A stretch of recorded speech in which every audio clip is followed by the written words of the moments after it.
নমস্কার, আমি সঙ্গীতা বসু মুখার্জি। আজ একটা একদম অন্য রকমের ভিডিও নিয়ে কথা বলব। আপনারা আমার রিল দেখেন, আপনারা আমার গান পছন্দ করেন, তো সেভাবে আপনাদেরকে আমার মানে এক কথায় বলতে গেলে ধন্যবাদ জানানোর হয়ে ওঠেনি। কিন্তু আজকে আমি সঙ্গীতের কিছু কথা বলব। সঙ্গীত মানে আমরা এক কথায় বুঝি যে গান, কিন্তু সঙ্গীত মানে কি সত্যি এক কথায় গান? তা কিন্তু নয়।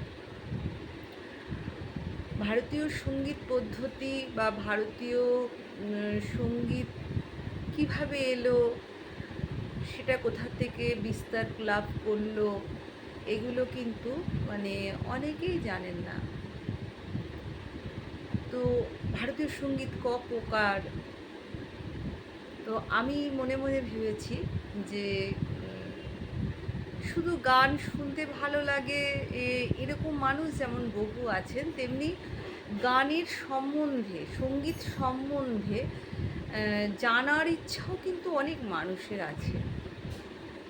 তা আমার আজকে এই ধরনের ভিডিও করার পেছনে একটাই মাত্র কারণ, আমার কিছু স্টুডেন্ট আছে, তো তারা আমাকে বলেছে যে ম্যাম, আপনি যদি কিছু বলেন তাহলে সঙ্গীত সম্বন্ধে মানুষের অনেকটা জানা হয়। তা আপনাদের যদি এই সম্বন্ধে কারোর জানার কিছু ইচ্ছা থাকে তাহলে প্লিজ একটু কমেন্ট করবেন, এবং আমি তাহলে নিশ্চয়ই বলবো।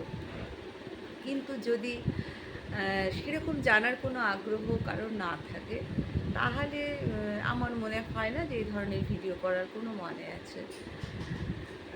সঙ্গীত মানে শুধু গান নয়, সঙ্গীত, আমাদের ভারতীয় সঙ্গীত পদ্ধতি কত রকম, এবং উচ্চাঙ্গ সঙ্গীত, সেই উচ্চাঙ্গ সঙ্গীত বা শাস্ত্রীয় সঙ্গীত যেটাই আপনি বলুন না কেন, তো সেটা তার মূল কেন্দ্র কি, আমাদের এই সঙ্গীত কিসের ওপরে দাঁড়িয়ে আছে।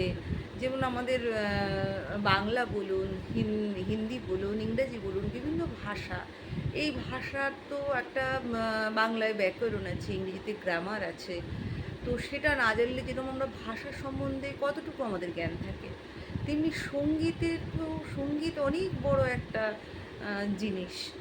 তো সঙ্গীত হচ্ছে সাধনার জিনিস, তো সেই সঙ্গীতেরও অনেক কিছু আছে জানার। তো যদি সত্যিকারের কেউ জানতে কিছু আগ্রহী হন, তাহলে প্লিজ কমেন্ট করবেন, তাহলে আমি নিশ্চয়ই এই বিষয়ে কিছু ভিডিও করব। নমস্কার, সকলে ভালো থাকবেন।